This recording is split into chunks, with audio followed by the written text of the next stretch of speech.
Hey there, welcome to LSAT Demon Daily. I'm Nathan Fox. That's Ben Olson. Together, we're the founders of LSATdemon.com and the Thinking LSAT podcast. This question comes from Jess. Says, I'm getting the scores I want on my practice tests, which is high 160s, but I don't remember / haven't really been using the wrong answer types, argument types, conclusion types, etc. Is it a good idea to go back and memorize these? Or should I just keep practicing without them because I am doing well? I fear that if I get too methodical with the questions that I will end up doing worse. On the other hand, I wonder if it will bring my score to the next level if I approach questions more systematically than I am now. I'm taking August if that is relevant for the answer. So this episode needs to go out fairly quickly to get to Jess before she takes the August test. What do you think about this?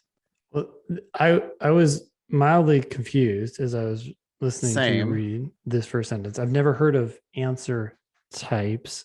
I guess I can guess that argument types might be something like flaw names. I again don't know.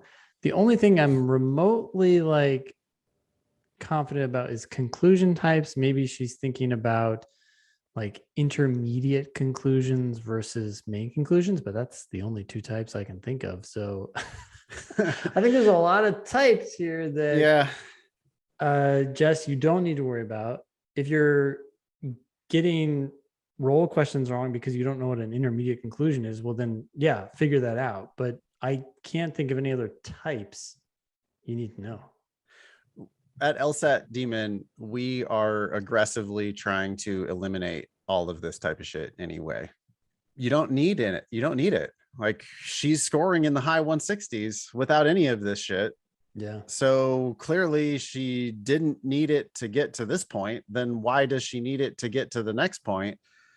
I think Ben touched on the answer to her question, which is, if you're missing questions, then you need to review those questions and figure out why you're missing those questions. And if that then leads into a discussion of some of this stuff, these types that she's so worried about, well then, I mean, the difference between a strengthened question and a must be true question is huge.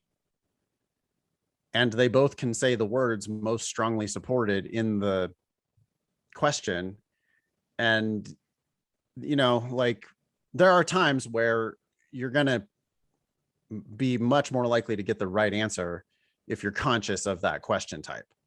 Which is odd because she never even mentioned question types is the one thing that I would actually pay attention to. And she's talking about all this other weird wrong answer types. There's what is that? Yeah, I don't know. Yeah.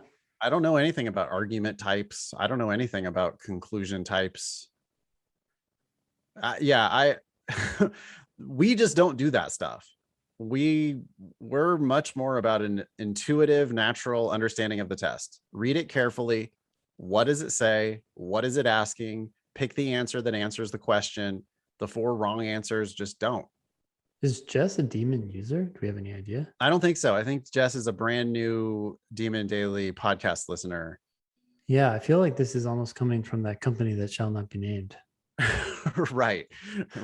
Yeah. We just don't we are committed to the idea that the LSAT is actually easy, because it is. I mean, there are many people who score perfectly on reading comp on their very first attempt, or close to perfect on logical reasoning on their very first attempt.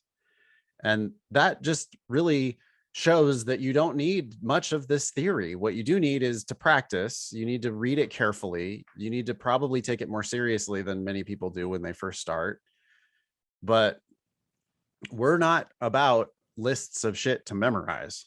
No, I mean, if there are words and phrases, terminology that comes up on the LSAT that you're not familiar with, like a necessary condition or a sufficient condition, then you better figure out what that means in the context of that question.